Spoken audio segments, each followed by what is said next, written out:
हमारे लोकसभा अध्यक्ष कहते हैं कि तो बैठ जाए, प्रधानमंत्री का नाम मत लीजिए, बैठ जाए। और हमारे देश की सबसे ऊंची गद्दी पर एक आदमी ऐसा बैठा हुआ है जिसे मजाक नहीं पसंद, जिसे कार्टून नहीं पसंद है। मैं आमतौर पर 1 अप्रैल को हम लोग अपने बचपन में अग्रिम फूल दिवस मनाते रहे, तमाम सारे लोग बेवकूफ बनाने की कोशिश करते रहे। कल शाम तक मैंने इंतजार किया कि कोई मुझे बेवकूफ बनाए, और शाम को मेरे समझ में आया कि 365 दिन हम लगातार बेवकूफ बन ही रहे हैं, तो फिर हमें नया कौन बेवकूफ बनाता है? कोई नहीं बनाता है। वो फैशन, वो पूरा का पूरा त्योहार खत्म हो गया। और हमारे देश की सबसे ऊंची गद्दी पर एक आदमी ऐसा बैठा हुआ है जिसे मजाक नहीं पसंद, जिसे कार्टून नहीं पसंद है। मैं याद करता हूं जवाहरलाल नेहरू का वो फेमस आर्टिकल जिसमें वो कहते हैं, डोंट स्पेयर मी शंकर। और अगर आप गूगल करेंगे, किताबें ना भी ढूंढना चाहें, गूगल भी करेंगे, केवल शंकर के कार्टून्स में नेहरू को आप देख लीजिए। शंकर ने जितने कार्टून नेहरू के बनाए हैं, उन कार्टून्स को आप एक साथ देख लीजिए, आप 1964 तक के भारत को भी समझ जाएंगे, और ये भी समझ जाएंगे कि नेहरू किस हद तक अपने कार्टून्स को बर्दाश्त करते थे और उनसे सीखकर अपनी चीजें बदलते भी थे। प्रॉब्लम यह है, पंकज भैया कह रहे थे कि ये सारे जितने प्लेटफॉर्म्स हैं सब कैपिटलिस्ट के हैं, हम जानते हैं। अखबार भी ज्यादातर कैपिटलिस्ट के रहे हैं, गरीब आदमी अखबार नहीं निकाल सकता। टीवी चैनल सारे रईसों के रहे हैं, ठीक है, लेकिन उसके बावजूद एक लिबरल डेमोक्रेसी में इन सब जगहों पर स्पेस थी कि आप सरकार की आलोचना कर सकें, आप कह सकें गलत को गलत। मतलब राजीव निगम क्या कर सकते हैं व्यंग करने के अलावा?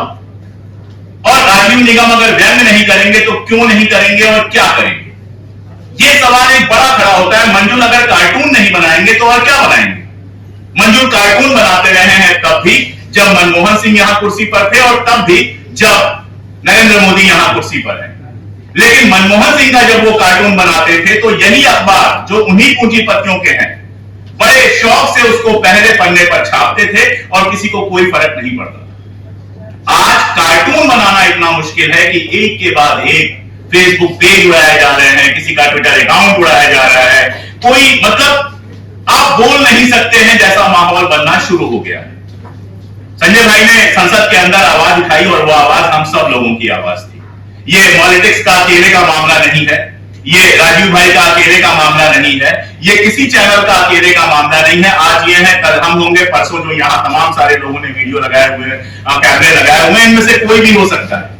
और ये वो आवाज है जो इस देश में विपक्ष की आवाज है।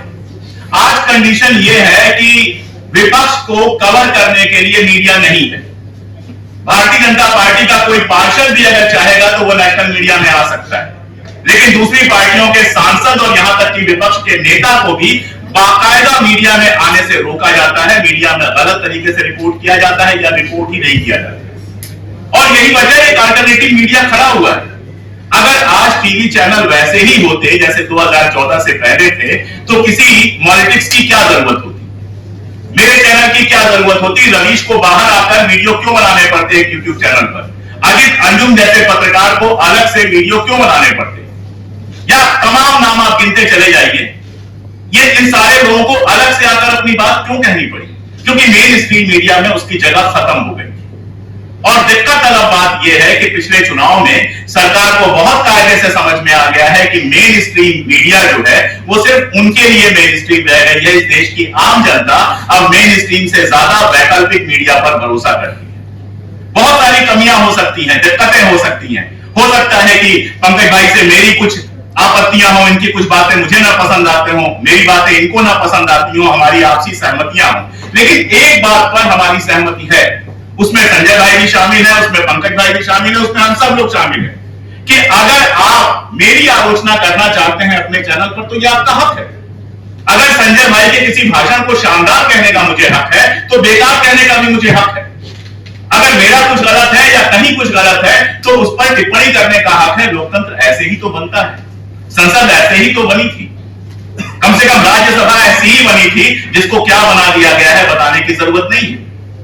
एक विपक्ष की बड़ी पार्टी का नेता खड़ा होकर कहता है कि अगर आप नहीं बोलने देंगे तो मैं बैठ जाऊंगा, और हमारे लोकसभा अध्यक्ष कहते हैं कि तो बैठ जाए, प्रधानमंत्री का नाम मत लीजिए, बैठ जाए। और मैं एक बात और बताऊं, बहुत सारे लोगों को लगता है कि इससे हमें क्या फर्क पड़ेगा। सबको फर्क पड़ेगा, जनता के लिए भी उतना ही बड़ा फर्क पड़ेगा। आज आपके सवाल फिर भी उठ जाते हैं।